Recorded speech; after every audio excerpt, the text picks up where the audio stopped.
What's good, everybody? How's it hanging? How's it happening? You guys know what it is. This is Kevin from the Chord Progression Podcast, brought to you by MSOTD Rocks, Rock and Metal Thrift. Hey guys, we're on to another Thursday, and man, it is Pop Punk Thursday, everybody. It's one hell of a day. We've got some great pop punk on this podcast for you guys today. Great band out of New Jersey. So before we get started, I want to thank our sponsors. First, Phoenix Fitness. Yes, mosh pits. I can't stop going into them because I love to go into them. That's what I like to do. So I got to make sure that if I can stay in the whole entire thing, I got to be beefy and bulked up, even though my arms are kind of tiny, I guess.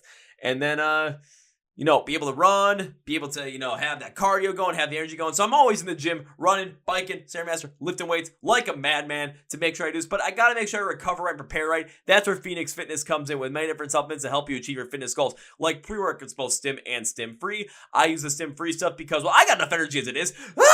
So there's that.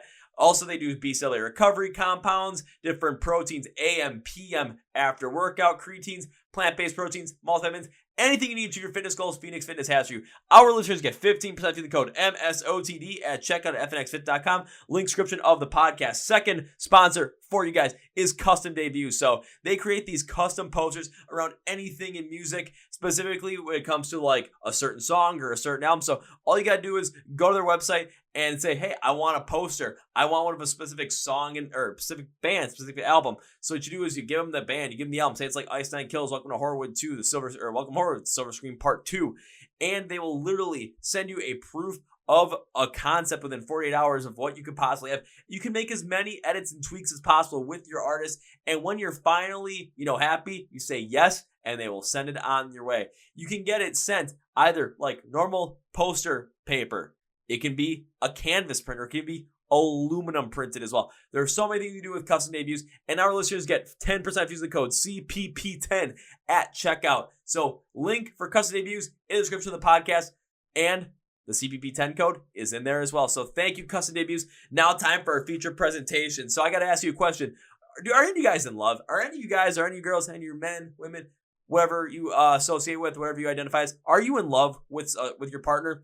If so, I've got a band just for you. They're called All Systems Go out of New Jersey. They recently released a song called The One Where They Ride Off Into the Sunset, where one of the guys in the band, his name Devin, he wrote this song about his now fiance and went through 6 years of relationship to put it into a song, and it's pop punk positive nostalgia glory. We go over all of it, plus what the band did during the pandemic, how they ended up going from, playing room size of let's say 20 people before the pandemic to now playing size of 150. I mean, that is one hell of a increase. I'm not going to lie. You got to be kidding me. That's freaking awesome. So find out how they did that and find out all about the song and find out all about how All Systems Go. Pop punk glory, baby. Are you guys ready to get nostalgic with me? Let's go!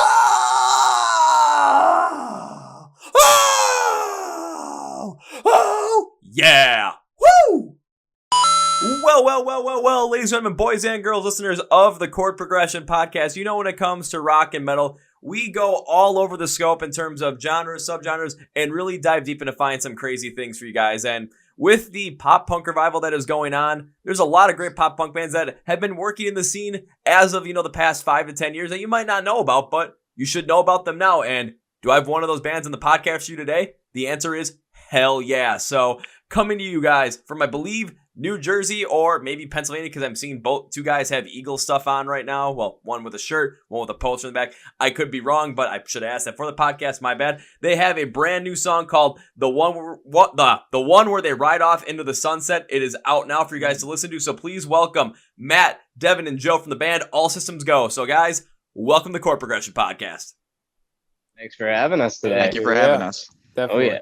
Thanks for being on, guys. How's everything going in, your area of the United States at this certain day and age? Well, first off, we just got legal marijuana, so I think that's to be celebrated here in New Jersey, where we are located, right outside of Philadelphia. It's just to clear things up for everyone watching. Perfect, thank you, because I should have asked that for the podcast, but I forgot. But I'm like, I'm going to roast myself in the intro anyway because it's funnier. But shoot, sounds like, that's a good way to start out a podcast. Legal marijuana. Mm-hmm. Woo! Oh, yeah. It's great. Great having it. I don't got to look over my shoulder everywhere I go. very nice. Nope, just gotta relax, and you can basically be like, Randy Marsh in the Kentucky Fried Chicken episode with the marijuana, where he's just like sitting out on the on his balls. Sitting on his balls, or has him in the wheelbarrow smoking, just singing Buffalo Soldier. But don't get to that point where you're trying to give yourself cancer. That's bad. Well, now we don't have to worry about it. I would say so. No? That's true, Devin. That's true. All right, guys. So as we start off this podcast, one thing I like to do at times is to have you guys introduce yourselves in the podcast by answering. So it's all three of you answering 3 very specific questions. The first 2. Honestly, these questions are so simple. You could probably answer them in your sleep. You could probably close your eyes and type the answers. These are so simple. But the third one, that's my favorite because it puts you on the spot a little bit. But I will give you some examples of some of the stuff that I've heard from that answer to kind of, get your mind going and give you some time to think. So the first question is, what is your name? The second question is, when it comes to All Systems Go, what do you do in the band? And the third one is, I want to know a fun, wacky, interesting fact or a funny story about yourself, your time in the band, whatever it might be, that will hopefully make me fall out of the chair I'm sitting in, smack my head on the table that I'm recording all this stuff on, and give myself my 9th concussion of all time. So it's setting the bar high, but I have heard some crazy ones that have gotten close to that. There's a band from Florida that I've interviewed. They chloroformed their lead singer, dragged him to a beach, and buried him halfway in the sand and took a bunch of ketchup and squirted all over the place so that when he finally came to, it looked like his legs got bitten off by a shark. Or I've got some friends over in North Carolina when I interviewed them. They were driving to a show one time, and because, longer distance, driving in a van, sometimes when you gotta go, you gotta go. So the guitar decided, gotta go, grabbed, 44-ounce cup from 7-Eleven, peed in the cup, and wanted to dispose of it, so he threw it out the window. That'd have been fine, but when you're going 60 miles on the highway and the back window is open, that cup comes right back in and gives your drummer a literal drive-by golden shower. Oh, boy.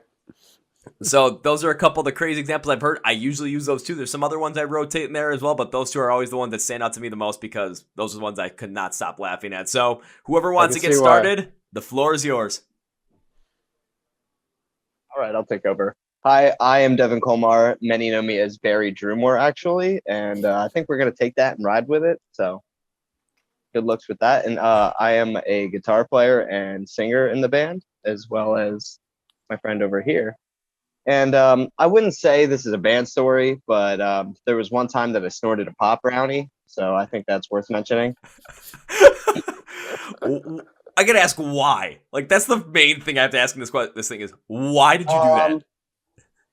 I'm one of those people that if somebody dares me to do something, and I think that would be funny in the end for everybody in the situation, then I think it's worth doing, whether I get brain damage in the end or not. So it might be funny in the moment.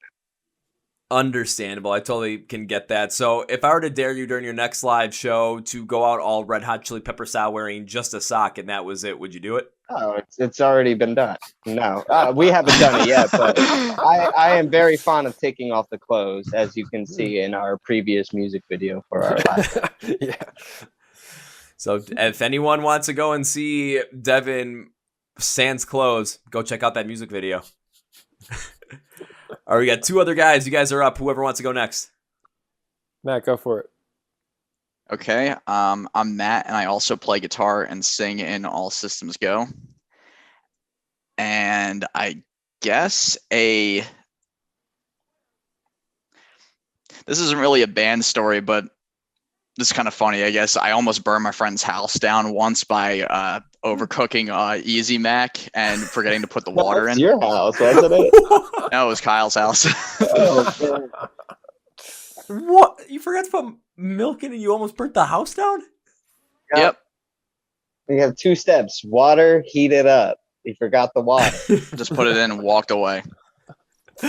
How long did you put this thing on for? 2.5 minutes and just let it go? Oh, yeah, it wasn't until we smelt it. And things were the whole. Not only were the noodles black, but the whole entire cup was just melted and burnt. Ooh. Yeah. Did not smell great. Were you required to give your friend a new microwave in return for that? Nah. Just pretty much just used Febreze on the whole fucking house. All right, how do we get rid of the smell of burnt pasta and melted plastic from a microwave? How do we get it out of the house? No. Don't like open the windows or anything. No. Keep them closed. We're going to Febreze the ever-loving hell out of this. And it's going to smell like a beautiful Febreze commercial in here. Open the windows. It didn't work because there was just too much of it. Pretty sure like you could put that up as like, oh, this house smells beautiful, like on like a Pinterest post. Like, well, why does it smell beautiful? Well, we Febreze the hell out of it because we burnt Easy Mac. Well, specifically Matt burnt Easy Mac. Thank you. Yeah. Don't bring us into that. Yeah. Well, we'll just look at Matt and just be like, we're just gonna look at him and always just say, remember, just add water. Just add water. It's been said many times. Well, now I get to say it. All right, Joe, you're up. Okay, so my name is Joe, and I play drums in the band. And I see what you say about what you were saying about being put on the spot, because I'm having trouble coming up with something that's funny. But this is kind of like interesting and weird a little bit. When I was in 7th grade, someone stole my pencil from me and was like, not giving it back to me. And then at some point, it was a week later that I figured out that somewhere in that transaction, the pencil point actually got like stuck in my leg a little bit, like the tiniest piece of pencil point. And fun fact, it is still, like, I went to the doctors and they were like, it's fine, you can just let it chill there. So there's still this little tiny pencil point piece in my left thigh, just chilling there. Are you serious? Mostly because there is still a piece of pencil in my left hand from me stabbing myself in the hand with a pencil. Yeah. So, gosh. Joe, there we go, buddy. Oh yes. But already That's enough with hysterical. the crazy, wacky stories, because yes, awesome to go. You guys are playing a shit ton of great music with Pop Punk. Again, the brand new song, the one where they ride off in the sunset, is out now. But before we jump into that, I want to talk about some of the stuff that you guys have been doing since, of course, for the past like year and a half. It was like every band was on the shelf because of the pandemic. And to this day, I will still shake my fist at the sky and say, damn you, pandemic, like Grandpa Simpson going old man yell at cloud. I will do that like, hey, God damn it, you pandemic, because, well, I'm still mad at that. But the fact of the matter is, live shows are back. We're getting back into it. So when everything was going on in 2020 during the pandemic, what was your guys' mindset going into that? And how did you guys take care of that, especially where, you guys are playing shows, 2019. You guys released an EP, I believe, back on December 6th of 2019. So you had a new release really working. All of a sudden, boom, here comes the pandemic and everything comes to a halt. What were your guys' mindset during that time, and what did you end up doing? Working. That's pretty much it. Dedicate my time to work. That's all I really had. Still working. We did play a lot of shows like right before everything shut down. And then so our last gig was literally the day before everything shut down, because we always talk about, anytime we're on like other podcasts and like on our friends' podcasts who were on that show, we always talk about this. March 14th, 2020, Red Dwarf Studios in Sewell, New Jersey. We played our last show with our friends in Win by Two and our friends in the Emergence. And it was a 3-band bill that 3 other bands dropped off of. And we're like, you know what? Let's just stay on. Like, if like it's a 3-band bill, there's not going to be that many people there. For 3 bands, there actually was a lot of people there, which is pretty cool. But it was like, let's just play this last show because, they say everything's shutting down. We don't know what's going to happen. And that was pretty much like a game changer, because I don't think we would be as active as we would be if we didn't play that show. Because since then we've played most of our live shows with Win by Two, and like they started their own podcast. The whole scene kind of like, we did a cool thing with the music scene. We had a little softball tournament between all the bands, and that was a great way to kill time during the pandemic. And they started that, yeah. Like literally, I say this so much. If we drop off of that show, we might not be where we're at right now, just in general, or as active as we are right now. Mm-hmm. That is one hell of a move, especially because I remember back at that time as well, just given the fact that I was supposed to go see a show, like it was March 14th of 2020 and March 15th, and the March 15th one got canceled. I still keep the email for that ticket because they never actually said like, oh, this tour is fully canceled. Like, I'm still keeping this one out there because I really wanted to go to that show. But the one that was on the 14th, I'm like, I got to make sure I see the show because this pandemic thing is coming. I was like, the NBA shut down, the NHL shut down, the MLB shut down. Like, I got to make sure I go and see the show. And even the band that I saw headline that show, they just got done playing Welcome to Rockville back in middle of November. So I was like, holy fucking shit, this is awesome. And to hear you guys kind of do something rather similar with that, where you guys stayed on that show, and had you guys not done that and gotten with your friends to win, what was the band's name again? Because I don't want to mess it up. Win by two. Win by two. So if you guys wouldn't have stuck on that bill and played with Win by two, you guys might not be in the position where you are now. You guys might not have that prominence in that, scene around New Jersey, New York, Pennsylvania that you have right now. Mm-hmm. Definitely. Definitely. And I can say too, during that time we really had, well, first of all, we were kind of forced to, but we had the time to focus a lot on our like social media and our outreach and stuff like that. Part of that Win by Two helped us out with, because as Matt mentioned, they started a podcast. I believe we were their first guests. Is that right? On the podcast that they started? Yeah, because they just interviewed each other or something like that for the first few episodes. We were their first guests on their podcast, In the Paint. So y'all can check that out as well. But in addition to that, we finally it took a couple of months of sitting around twiddling our thumbs and figuring out what we were going to do. But we finally started doing some cover videos. Just like all four of us recorded our individual parts and we spliced them all together. I learned some really basic video editing just so we could, slap it all together and post it. And we did a couple of them over the course of like the first, maybe like 6 to 9 months of the pandemic. And that was a way that we were kind of trying to keep up our social media presence, even though we weren't playing live shows. It was like that, and then we also had like a few $100s left of like band money that we used for like marketing, because it's like we just dropped this EP. We didn't really like know how to like allocate money for like promo or like PR or whatever. So we took the time to like, okay, let's just seek a bunch of features with like the right groups, and then just sitting down and taking the time to like map out when we could just have content, because at this point we're like doing the same stuff that influencers are doing, not musicians, where you're like focusing on your social media accounts and the content that you're posting. It's a different game, but like taking the time to sit back and just focus on that part of it was definitely helpful, because that's something I feel like we struggled with before, like when we first put our first like releases out. That's something that a lot of people struggle with before, especially in the music scene, just because, again, a lot of more of the focus is going to be on your music, on what you're creating, and on those live shows as well. But when the pandemic hit, it was the only way to interact with people, the only way to interact with fans was on social media. So you had to completely change your mindset around for, at least a year, because that's, you couldn't really go out and play live shows or anything. There were some very small live shows that were happening during that time, but nothing on a massive scale like we're seeing at, towards the end of 2021. So you had to, pivot, adapt, and really make something like that happen. But the fact that you guys actually had, some money still left over to work with marketing, create some of these cover videos, and create other content around the band on social media, you're able to not only engage with your fans, but engage with many other fans as well from other bands, and bring them over to you guys. It's like, hey, you want another band to listen to? All systems go right over here, baby. Oh yeah. Oh yeah.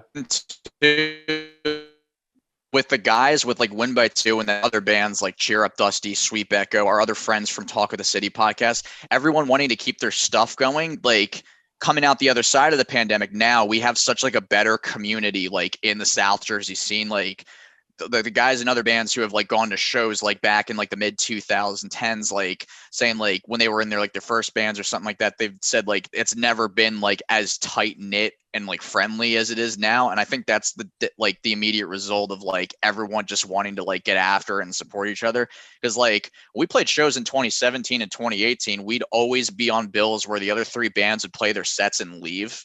And like we would never like interact with them other than saying like good set. And now it's complete opposite. We have like everybody that goes to shows pretty much stays for the whole thing. Bands support each other like leading up and after the shows too. So much better. Have you seen that sense of community within the South Jersey scene, especially with you guys as bands? Have you seen that really resonate with the fans as well, and sort of bleed over into that and just create this larger sphere of influence, so where the fans are treating it more like a family as well? People from our high school friend groups are friends with people in other bands now because of that. No shit. Yeah, it's pretty cool. Like, I'd say it's like like people coming to shows with the whatever band they're coming to support, they're staying for the whole night because, you know, you come for the band, you want to see the band you came for, and then you want to dip out and go party. But what the reality is now is that you're coming for the party because we are the party now, you know? It's kind of like he made that whole live scene the party. However, one thing I also have been seeing a lot more with a bunch of the other bands I've been interviewing and a bunch of other scenes, they know, kind of talking to like groups of people. It seems like that's a lot more of a prevalent thing now, especially coming out of the pandemic. I know it's a thing around here where I live in Milwaukee, where you guys are in South Jersey, and another place specifically in like Eastern North Carolina. It's a lot of the bands that are around there right now are really connecting with each other, fully treating each other as family, and really working alongside each other, not looking at each other as competition, but looking at each other as friends, as, you know, fellow musicians, to the point where if somebody succeeds from there, that's a good thing for everybody. It's not a competition in this standpoint, because what happens if all of a sudden you guys absolutely hit it big? A bunch of other bands in that South Jersey scene are going to end up also getting recognized because of that, and then their music is going to have a chance to stand on its own, much like yours. And it's good music. That's the perk of it all. It's all good music Yeah. that everybody should hear. Yeah. Devin said that we're the party. I mean, like, y'all are sitting in the front while Sweet Echo plays, screaming their lyrics, and everybody's having a good time, you know? We really respect all the other bands' music and what they put out, and we all really support each other well. It's really cool. It just makes it easy that it's just music I like to listen to in the end. Yeah, and then when it comes to playing shows as well with these other bands, it's going to be a lot easier to go and play with them alongside with the mentality. You're not going to be feeling like, okay, we got to go and do this and we're on our own. You're going to end up going there. It feels like you're going to end up seeing your friends. You're going to end up hanging out with your family, and it's all going to be one big, massive party you guys are going to be a part of. Like, that's fucking awesome. Yep. Yeah. And then there's bowling afterwards usually. Yeah. We played a bunch of shows like near our hometown that ended up being like some of the biggest shows that we've ever played, and like alongside our friends and the other bands, and we all four of them in the series, we went bowling after. So is that like some of the biggest shows you played? Like, what was like the average like crowd size for some of those shows? Before the pandemic, I would say maybe like 20 to 50 about. The Perkins shows, we had between like 100 and like 150 for both of those. Elephant Talk, there was like maybe like 75 people there. And then the first time we played Harper's recently, the Harper's Pub is like the main venue that we play, I'd say. The first time we played there, like kind of did a quick head count. We had like close to like 90, 95 people in that room, which was kind of cool. That was like the big first show back too. And it was like a great welcome back for us.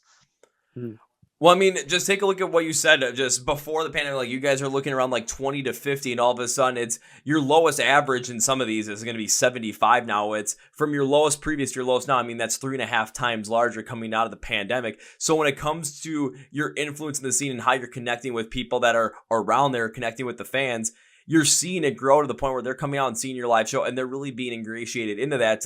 So, I mean, you grew your crowd size, you know, like around 3 times overall through the pandemic when no one was playing live shows. I don't know many bands that can say that they did that. What can we say? The South Jersey scene's lit.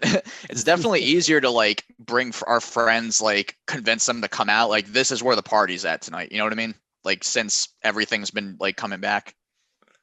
Yeah, that's one other thing I do want to bring up as well. It's you guys are creating it more. You guys are marketing and creating it more as an event by saying, you know, this is where the party's at. Especially after everyone was so locked down and so isolated from everybody else, where you couldn't really go out to the bars. You couldn't even go out and like hang out with your friends that much because not only with different mandates, but also just social paranoia ended up happening. But now that people are able to come back together, it's okay. What can we do to get back together? What can we do to get into with this together? Let's all just get together, go to a live show, and have a fucking blast. This is where the party's at. And that is one nice thing to say. I mean, that's all with having live shows back. I'm loving it. Yeah, it's something for people to do. I think we really benefited from that in that way, you know.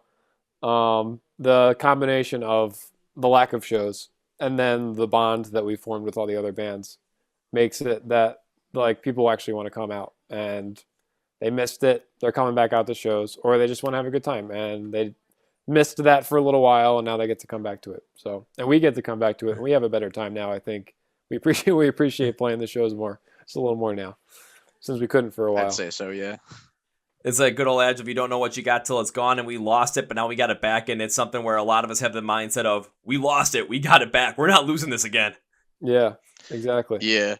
We've played shows to like the 3 other bands on the bill, and that's it, before like maybe like back 2018, 2019. And then when the pandemic hit, it's like I would rather be doing that right now than sitting in my house not doing anything. You know what I mean? Yeah.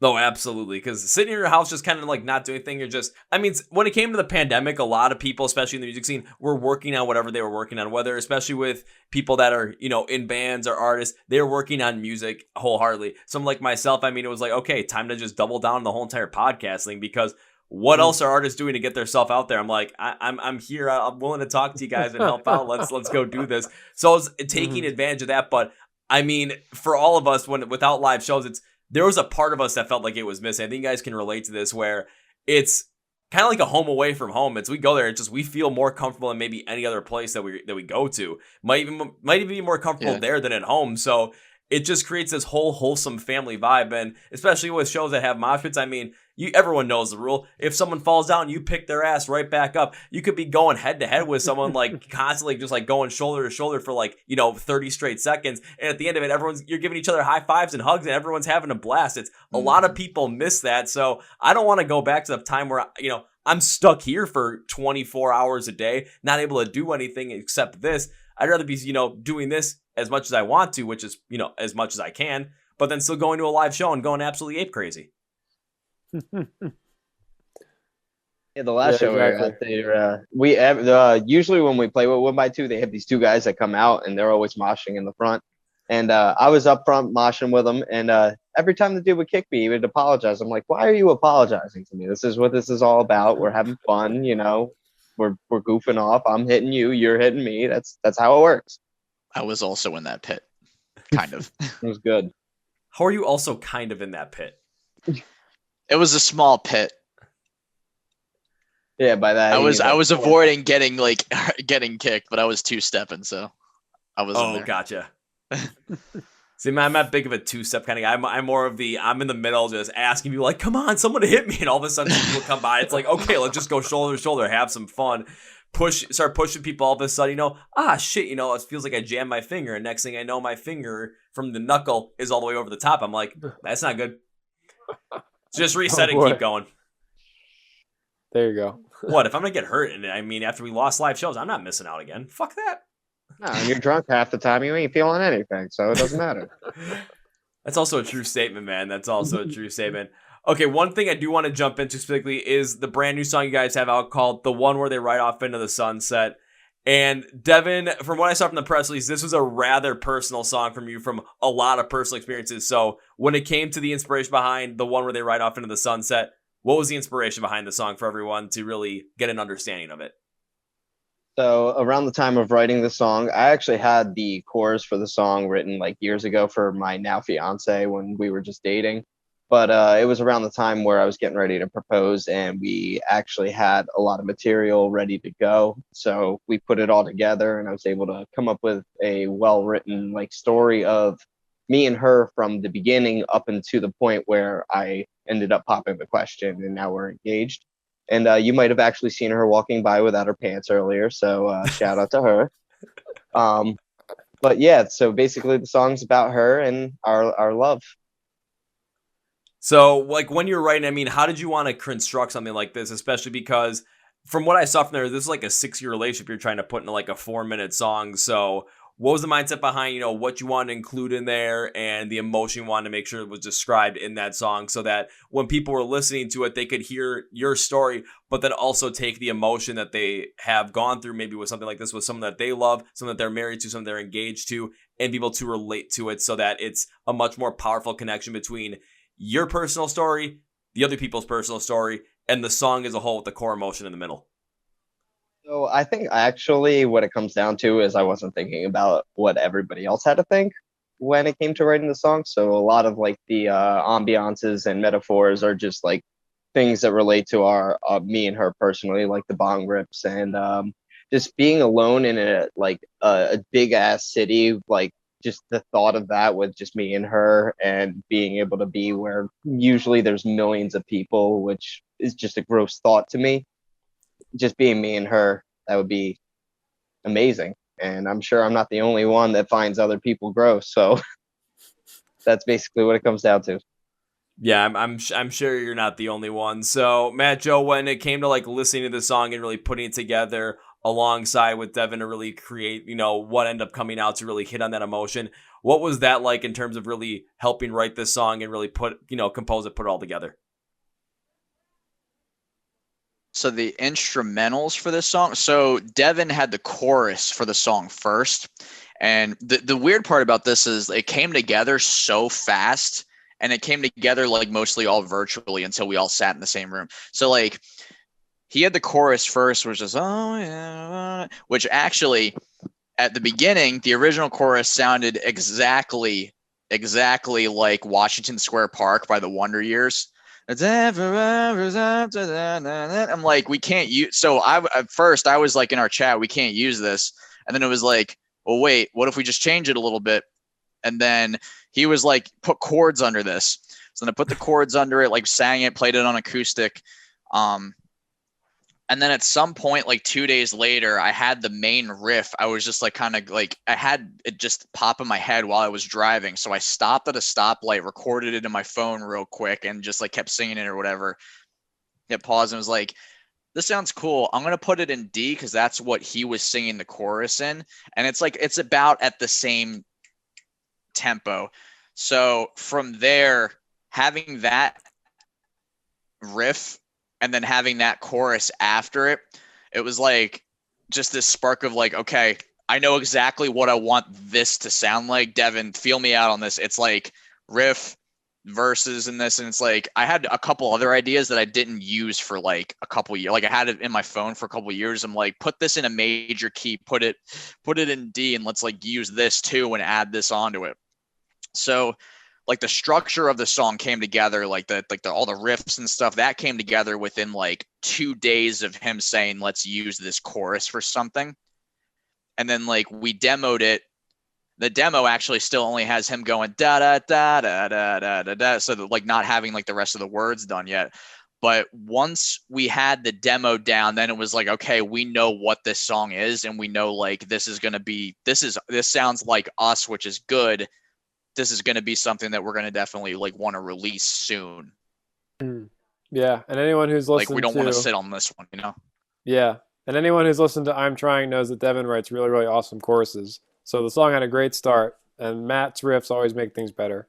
And so I didn't even make up the drum part till way after they were doing this, but that really just kind of came together too. Because then when we brought it in to record in the studio, we had a lot of with our producer Nick, we did a lot of like little changes to some of the songs. And correct me if I'm wrong, I believe this was the one that was like he was just like that, like change a little thing here, little thing there. Didn't change a thing. Yeah, he was like, "This is good. We're just gonna keep it the way it is." So this is the one, Chief. yeah, pretty much. So it didn't even really need any other changes. It just came together really, really well from where Matt was telling the story of where it started. Another fun little tidbit was when we were actually demoing it and the outro with the layering parts. I was in the booth. And I would just sing one individual part. I would come out, and then Matt and Dean would give me the stupidest look, like, what the hell did you just do? And when all, like, the parts just came together, they were like, it's just a real epiphany. The vocal overlapping and, like, the outro, those 3, like, different lines at the end. When he was singing them, like, individually and just going, without you in my life. And I'm like, thinking in my head, it's like in terms of like 1, 2, 3, 4 and like how phrasing is and stuff, I'm like, that's literally, I'm sorry, but that's gonna sound so stupid. And then when pulled the input out, had the demo come through the monitors, from there it was just like, I see what you're doing here, and it sounded sick. And sometimes you just gotta trust Devin with the vocals, man, because one thing I'm always a big fan of is when it comes to trying many different things in music is sometimes on paper and sometimes like when you just think about it conceptually, it will make absolutely no sense, like what you're talking about with those vocals, especially as you're fading out in the outro. But if you have them just singly and you just think about like, yeah, you might not work, but when you finally put everything together, it could create something that you would never even think would be possible. It would create something that's even better than what you think would be, an idea that you were working with. It's like, okay, we didn't think about this, but this absolutely worked. We tried it. Now let's fucking run with this thing. A fun little thing with our old bass player, August, is anytime Matt would come up with a bass part, August would just be trying to play it and be like, no, this is stupid. I don't get it. It makes no sense. Because he was just a straight, like, he played in like a school band, a jazz band, stuff like that, where he just knows the music. And Matt would just write a lot of what we listen to, the pop rock and all that stuff that he doesn't listen to much of outside of Blink 182. And it'd be like, no, this is stupid. I'm playing regular like chords and stuff. But then, when it comes to it, just sounds much better. Yeah, and when it comes to your former bass, I mean, that's just a product of his nature when it came to where his background was. Again, that's no knock on his bass ability as a bassist. No, it's just where his mindset is it's for the music that's being made, he might be better suited for some other project as well. Again, not knocking on his ability whatsoever, just the mindset is completely different. But sometimes you have different mindsets, it can end up working well to write music because you're going to come up with different ideas that you might never think of before, just with different influences. However, with Matt writing some, crazy wacky riffs over there, that's like, okay, how is this supposed to make sense? Like, this doesn't make sense in normal, a normal mindset or like a structured mindset. Like, no, just gotta trust me on this. What all comes together is gonna make sense. Mm-hmm. Just gotta roll with it like that. Because even like when I was jumping into the song as well, I think one of the first things I always do is like I look at like the meaning for myself, try and figure it out without even looking at like if there's a press release. I mean, I don't want to look at that. And when I came up to him, like right away, just with the way it's opened up, it does have that like more nostalgic look back feel, kind of like what you were doing, like taking a look back at 6 years in a relationship, just with the way that it opens. Really nicely done, in my opinion, because especially instrumentally, I got to take a look at my notes for this one because I went deep into the song. Like I wrote like 3 pages of notes on this thing. I wasn't going to cheat myself out on this one, but I write everything down because, well, yeah, I don't want to forget about it because we had that intro. It's like this, very like moderate pace drumming style, like just pace wise, very classic when it comes to that pop punk style, and a higher pitched pop punk style guitar tone that follows the same pacing, but it's not too rapid to really take over the song. Nice pacing to set this calmer, more positive setting that isn't too chaotic, but the guitar tone really takes that positivity of nostalgia, looking back and reminiscing to another level. Again, it just puts you in that overall mindset for what the song is going for the story that Devin's going to tell in this song right from the get-go. It just sets that emotion up perfectly. Mm-hmm. That's a lot of what we go. Yeah, it's a lot of what we go for with our instrumental, especially the intros, because we are very fond of the late 90s, early 2000s sound. That's for sure. Mm. And if you're going to like be really focusing on the intro to really bring that out, it does make a lot of sense, not only with the fact of just kind of song structure, but think about, the way that music is consumed today, specifically through streaming services, because there's so many different things that people are able to just take from. And if they're going to listen to a band, like they're going to listen to one song for maybe 10 seconds and make their decision off of that. So when it comes to an intro, it's like you got to hook them in there. I'm not the biggest fan of that just because it discounts. It allows for discounting a whole entire song and a whole entire band in 5 to 10 seconds just because the top song on Spotify does not go with what you like. So I'm always like, listen to 5 or 6 up there because you get something that's completely different. Like you could go from like, I'm going to put on like Motionless in White, use an example. Top song might be Another Life. It's like, okay, this doesn't seem like, what I would expect to be. Then the follow-up is Eternally Yours. And it's just like, oh my God, this is what I wanted. So it could be something like that. But when it comes to what you guys did with this song, of course, the one where they ride off in the sunset, it just opens up with that positive, reminiscing, nostalgic feel. So just the way that that's done, I mean, you're bringing us in right away with it before you even sing your first note. Thank you, my man. Appreciate that. I mean, so I got to ask, when it came to that intro, who wrote that intro? That was all Matthew, yeah. Oh, yes. Should we say, Matt, well done. Yeah. All of the like really insane riffs you hear, that's that guy right there. It's got a brain for it. Well, even like when you think about the song as well, just kind of forming more of that like pop punk style. I mean, especially when you're talking about the music you listen to, like pop punk in the late 90s, early 2000s. Just with the way the verses are done, the way that you guys are constructing, specifically with you, Matt, because looking at the verse, how I looked at it, you have the drums. They're still playing that consistent style, that consistent sound. The guitars are playing alongside them, but with a lower, more just like consistent, like j. I mean, that's probably the bad way to describe it, is but that's the way I'm going to go with it. And it's not like the grandest thing in the world, but it helps build up the story that the vocals are going to end up telling. Like, it just creates more of this, like, building up of positivity where you're starting out just like, okay, it's kind of like, okay, the seed is planted, now it's starting to grow, and you're really bringing that forward as you continue through the song. So when you get to the chorus and you have the full chorus come in, you're naturally building to that moment emotionally and with your energy inside of it. So, I mean, hell, playing this live, it's just like, you're going to feel that come up, and you're going to see the crowd as you go from verse to pre-chorus to chorus. You're going to see that energy level from the crowd rise consistently through that. Absolutely. Oh, I'm yeah, sorry, agreed. but I got so distracted when he said plant the seed. I looked at Joe over here, saw the Eagles, and I could not stop thinking about Nick Sirianni and his flowers. I'm sorry, I got distracted. I thought you were just enjoying his very wonderful description, and Oh yeah, way further than we were thinking, but awesome. Plant the seed. No, I thought that was As also much as awesome. I was. All I could think of was Nick Sirianni. You got to plant the seed. You got the flower growing. It's the same exact thing. We are Nick Sirianni, guys. See, when you brought up like, well, Don't say that, Devin. Don't say that. I love that guy.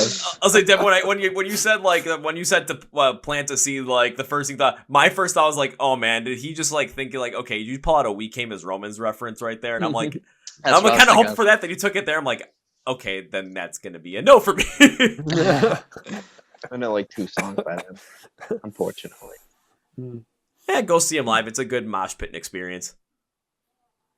Probably seeing him at like Warped Tour back in 2008 when it was like, the peak, amazing. Any band you wanted to see, you could go see it one day. How we miss it. R.I.P. Warped Tour. R.I.P. But even continuing through the song as well, because I was talking about how, you have that building up of emotion through the instrumentals, even go like the kind of the pre-chorus style, because again, with Joe, with your drumming, it just continues to keep that same pace, but it does have a little more of this like broken up feel to it. So it's not as consistent on the drums. Like the hits are a little bit more broken up, but the pace is still continually the same to keep up with that feel. But the guitar return that higher pitched positive sound like we saw in the intro. And this build in the verse, again, it takes this continued approach here to the pre-chorus because we get this fuller build and this positive relationship. You're bringing up the positive, you're bringing up this happier energy through it. The guitar tone, again, driving a lot of that here because of the change. And it fits in well with the pop punk style overall to really lead you into that chorus. So again, it's that energy build you guys are going for. And when you're thinking about it, Devin, thinking about your relationship in this standpoint, just kind of feeling the positivity grow within you as your relationship with your now fiance continue to build up over those past 6 years. Yeah. I got to think about this one. So I would just say it would be like specific points in our lives, like when we moved in together, probably about 2 years into our relationships. I guess you could say that's kind of like where the chorus would hit relatively. You could say. So it's kind of like when the chorus hits, it's in a certain mindset, it's like you're taking this next major step in your relationship. Mm-hmm. That's kind of like what the chorus represents, because if you're talking about building up with that emotion, kind of thinking about it's like from, you guys met and all of a sudden 2 years later, you guys are moving in together. And when you build up that, like, that's a major moment right there. So you're going to want to give yourself, especially in a song like this, where you're going to end up detailing that, you're going to want to give it the proper build and to start out with more of this lower kind of, but still consistent feel to kind of build up, and the pre-chorus kind of works into that. And then the chorus comes in to really give you a feel for that. It makes a lot of sense where this is like the grander moment. Mm-hmm.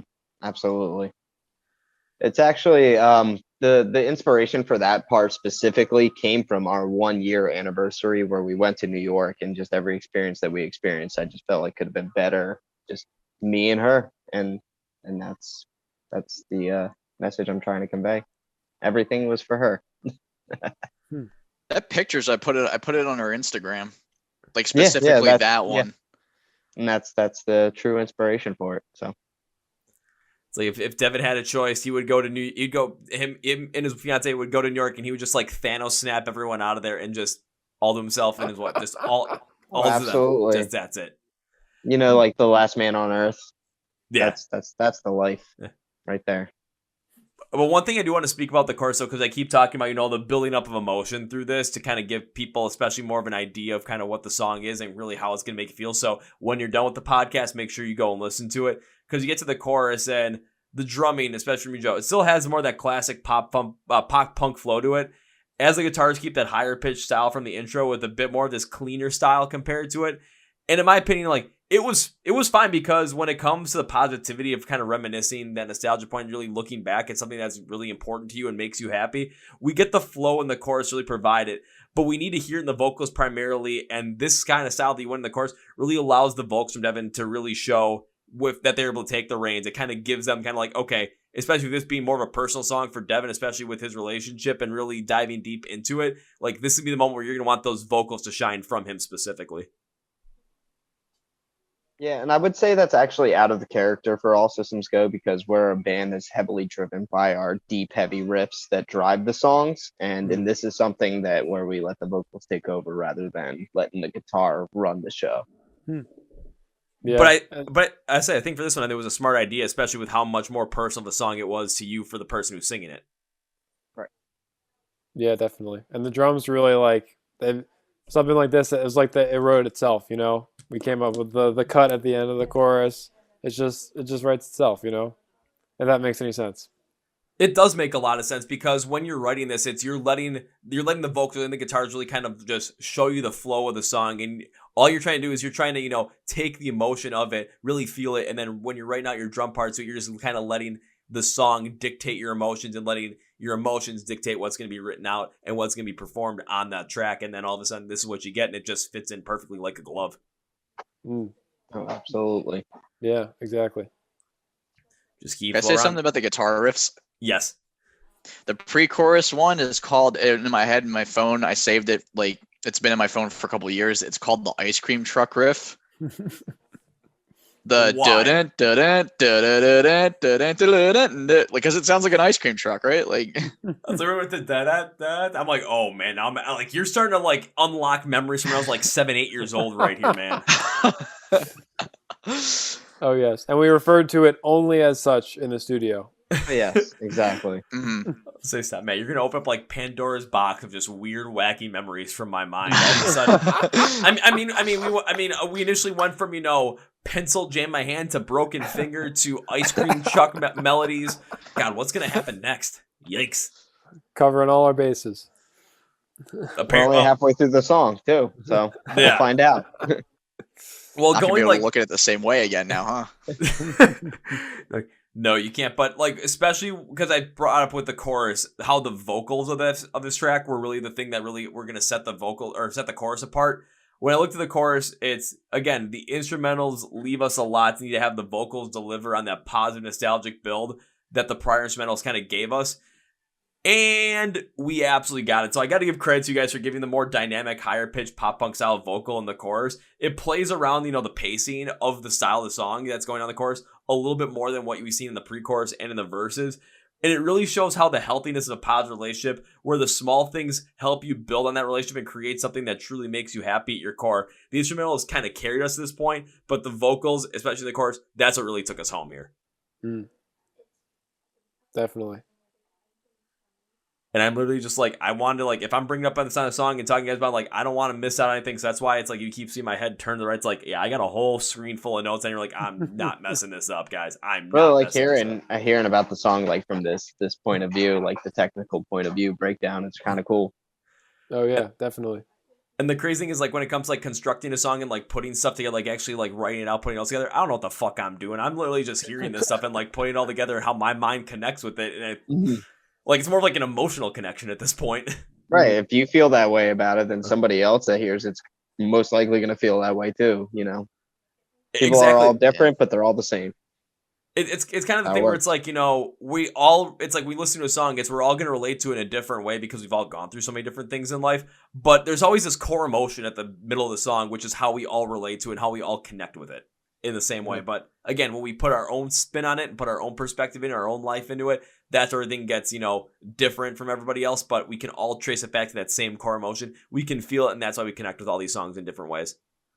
And it really helps with Definitely. that nostalgic sound. Absolutely. So before we kind of talk about like the bridge and the outro part of this song, again, because with the outro we talked about, like, you guys layered a couple of different vocals on there, and you kind of had it as the kind of like that fade out towards the end. What was the idea for the bridge to really put this all together again with all those different, like those 3 different vocal tracks that were in there, and then have it kind of build back up into more of this like chorus kind of energy and then just fade out in the end?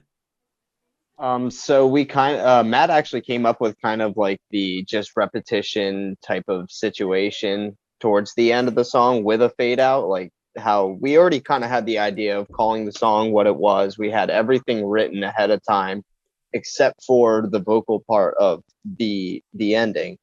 And I drive for work, so I was just sitting in my car listening to our demos over and over and over again. I would come up with one part and then just like, hold up, how does that sound? Wait a minute, this might sound kind of cool. And then, you know, just vocally doing this while I'm driving down the road because, you know, that seems perfectly safe. And coming up with stuff like that. Yeah, he came up Lots with it of on time. like, so our version of basically Feeling This by Blink. Mm-hmm. That's a good way to put it. Yeah. And it really worked too, like in the context with the song.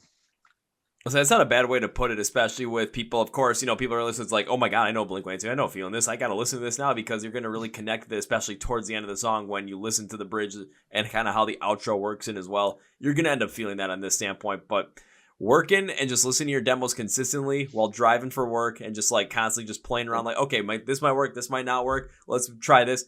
Again, you're giving yourself a lot of time to really try as many different ideas as possible to really work with certain things so that when you try something that might, you know, be unconventional, like we talked about earlier for the song, it just comes together and just works. You just might not know it, but it just kind of happens. You got to try though.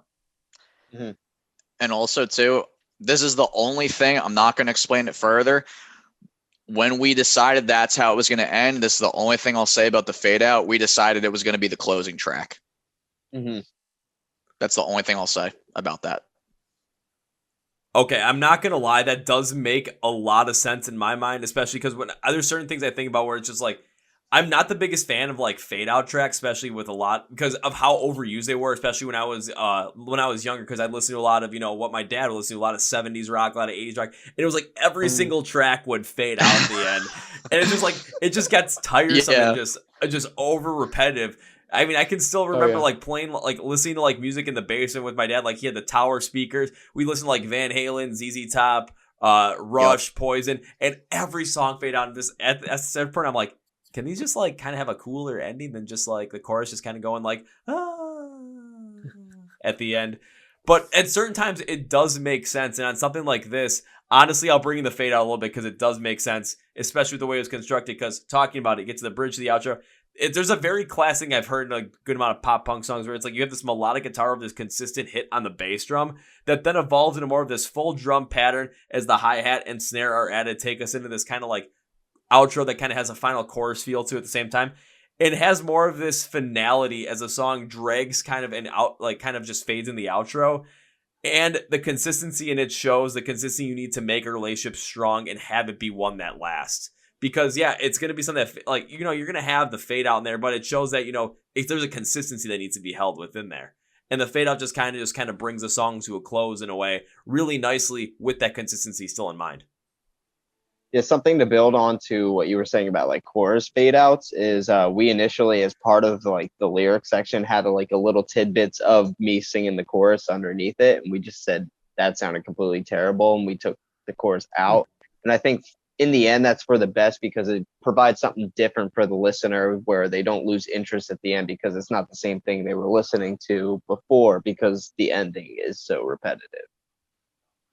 See, I totally understand that because even when I was listening, like I was kind of waiting for that moment, but all of a sudden just like, okay, is there going to be a final chorus? Like there's certain elements that are still in there, but it's not, there's certain elements that are in there. It's not the chorus. It's not the chorus though. It feels like like there's parts of it that there could be, but you know it's not. And especially with the way the vocals also treat as well, with how you have those different things layered, because it starts out a little bit more with the straightforward vocal over the top to really send the message home of how, you know, your trust in that person is paramount to the relationship really working, to have the happiness overall in that relationship. And then the closeout, again, you have the back vocals to kind of take that chorus out in the background. It just adds the positivity of going into the future where that fade out is kind of like, okay, now this part of the story, this looking back part of the story is over. But now you're back in the present once again. Now you just got to keep working at it. You got to keep working. You just got to keep going forward with it. But Always looking back at times, never the worst thing, but you don't want to be stuck in the past. Well, that's why that fade out kind of really works to kind of bring the Bring you into the nostalgia present. factor back to a close and bring you back Mhm. into the present. Yep. Hmm. Yeah, ties right in with the title too. There's the sunset. It really does. It just Riding off into the sunset. so if you're gonna have a song that's gonna have a fade out like this, a song that is the title, the one where they ride in the sunset, The yeah, one. That's the one. that's It the hits. one. It is easily the one. And so for everyone listening to this, before you listen to the song, again, we just talked about it a good amount. If you've already listened to the song, you're doing a good job. If you haven't listened to the song yet, we're not going to just get mad at you yet, because right after this podcast, make sure to go and listen to it. So I put for this one, as I kind of wrap it up more like in my take kind of press release style, overall, this song had me hoping I would find that person for me. In the verses, the instrumentals use this pop punk build with the drums and guitar tones transitioning from lower and consistent to higher, a little bit more dynamic in the pre-chorus, to set the building positivity of nostalgia for us to look back at our relationship with the one we love and see how positive it has been for us. But the chorus instrumentals allow for the vocals to really show more of this higher pitch energy, to really give us this feeling of overjoyed jubilation that the one you love makes you a happier person, and you wouldn't have it any other way. Anyone that's in love or is getting married and loves pop punk, make sure this song is at some point in your wedding. Mhm. Please do that. Honestly, with the fade out, this should be like the last song they play as like the bride and groom leave. Like, this should be the one. While you're walking off into the car with the cans off the back, old school style, because nostalgia. It's been the topic of the night. Yeah, just make it as nostalgic as possible. Honestly, for all the pop punk fans out there, this is the way to, if you're going to get married, this is the way to close out the wedding. Literally, play this song. Make sure you do it. Again, it's called The One Where They Ride Off Into the Sunset. You play the song, and as the outro is saying, that's when you walk out of there, you get in the car with the cans in the back, and you literally ride off into the sunset, and the people are still at the venue. They're hearing that outro kind of fade out. It's kind of the perfect ending where you guys are literally riding off into the sunset. It's perfect. Like, you guys literally created the perfect song off of this. My God. Appreciate it. Thank you. It's going to be, honestly, the pop punk wedding of your dreams. Right here. Fellas, even if you don't have a special lady in your life, play this song for her. Maybe, you might get late. Devin, I might have to try that one, man. Oh, dear God. If I try that and it succeeds, I will let you know right away. I will be so proud and so honored if that happens. Did my job. Honestly, it'll probably just be like, who the fuck is texting me? What the fuck? No. Yes. And then just back to work. Hey, check out this song. He did it. Yeah. I'm wet.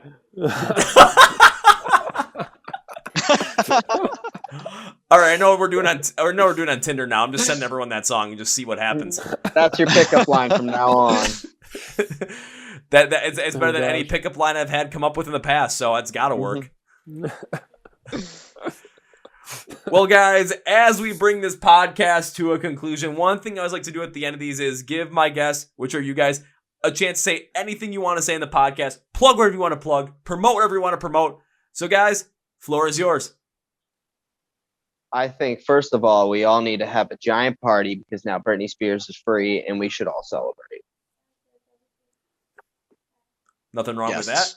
Oh, yes. And that is all I have to say. Thank you, and good night. Documentary is very good. The documentary about that's very good, by the way. Say, Matt, Joe, you got anything, or do you need me to just close this one out with the things I like to close these podcasts out with? What? So if you guys like Sunset, if you like Homecoming, we definitely have more new music on the way.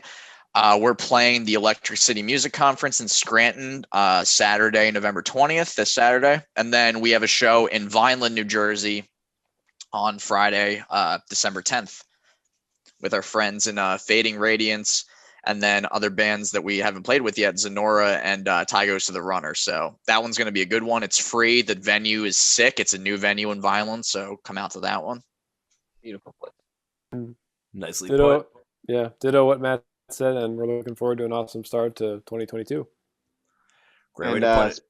special shout out to our bass player, Dean, who is not here tonight, but he is a beautiful figure and actually kind of made the Zoom thing easier because now I can see everybody on one page without swiping back and forth. So Nice. Well, shout out to Dean for that one. And now it's my time to end this podcast with 3 very specific things. First thing is first. Well, by the time this podcast comes out, I believe that Scranton date will end up have passed. However, the December date, oh, no, that will not have passed. So you're going to want to make sure that you see All Systems Go live if you're in the area. And you're going to want to follow along with them on social media because there's probably some killer content out there that you are definitely missing out on. Actually, scratch that. There is some killer content out there that you are definitely missing out on. Let me be certain about that. So you're going to want to follow along with them on social media so you know when new stuff is coming out. You know when they're playing live shows. You know if they're coming to your area. And you're going to want to listen to all the good music they got coming out right now. I mean, hell, like we said, the one where they ride off into the sunset, it's going to give you the positive nostalgia vibes up the ass. So how do you want to do this? You're going to have to follow them, stream their stuff. You're going to have to subscribe to their stuff, literally everything. But instead of having to go and look it up on every single platform because, well, I know they can be a little bit tedious and I know convenience is key here. Take a look at the description of this podcast. You're going to see something that says, find All Systems Go online. There will be labels, links. It'll be a one-click, one-stop shop to their social media, YouTube, music videos, where you can find them online, where you can buy some merch, where you can go and see them live, and where you can stream and download their music. It's going to be all there for you, so you have no excuse to not get into this band. I'm making it as easy as possible for you guys, so go and do that. Now time for number 2. Now, gentlemen, whenever I've guests in the podcast I enjoy having on, I always like to make a certain promise because you guys took time to be on the podcast. I want to thank you for that. And I always like to give a certain promise if I enjoy having guests in the podcast. This has happened every fucking time I've had guests in the podcast. And you 3 guys are just keeping this rolling. Like, this is not stopping. So the promise does not start with if, because if implies possibility of not happening. This starts with when. Because when implies that this is going to happen. Time frame, though, still to be determined. So when I get to see All Systems Go perform live for the first time, my promise to you guys is this. First round's on me. Hey. I like your style, my man. I like your style. We'll be in Milwaukee tomorrow. Well, shit. All right. What am I doing tomorrow? Supposed to be the 21st. I'll be right over. Hold on. Right. I'm supposed to be at a 21st birthday party tomorrow. Fuck it. You know what? Well, that's a better idea anyway. Scranton's not far from Milwaukee. I think we could play those 2 days back to back. No problem. Yeah, I think you guys got this. So, but if you can't, again, when I get to see you perform live for the first time, first round is on me. Please, for the love of God, hold me to that. Oh, absolutely. You know, I'm all about it. Awesome. So now time for number 3, and that is, when it comes to ending this podcast with goodbye, hell no, we're not ending this podcast with goodbye because that implies that this might be the last time we do this. That implies that this is it. Hell no, for 2 reasons. 1, I'd love to have you guys back in the podcast again in the future. And 2, I have to make good on that promise. So goodbye, hell no. We're ending the podcast by me saying this to you guys. See you later. See you next time then. See you later. Thank you for having us. Well, folks, that was my interview with Devin, Matt, and Joe from the band All Systems Go out of New Jersey. Again, if you want to find them online, which you should find them online, whether it's on social media, Facebook, Twitter, Instagram, whether it's on YouTube, whether it's their website, whether it's where you can buy some of their merch, where you can stream their music, download their music, and of course, find them at live shows. Everything you need to find them to follow along, subscribe, stream, download, share with your friends. It's in the description of the podcast. Another thing that says All Systems Go Online. I'll find All Systems Go Online. Man, there's me messing up once again, but I'm just running through this stuff and happy as a clam because it's all pop punk, yo. When it comes to the Corporation Podcast, please remember to follow us. Facebook, Twitter, Instagram. Link description of the podcast below, along with subscribing to the podcast on YouTube, Spotify, Podcast, iHeartRadio, and Amazon. If you are not subscribed to the podcast, what are you waiting for? Do it. We got some great stuff still coming up all day, every single day, because we always release episodes every single Tuesday and Thursday, and sometimes even some special Wednesday ones as well when we are just going nuts on this stuff. If you are subscribed to the podcast, I want to give you a giant thank you because it means a lot to me. If it means a lot to you, it means a lot to me. Ooh, look at that. Day to remember reference. Oh, yeah.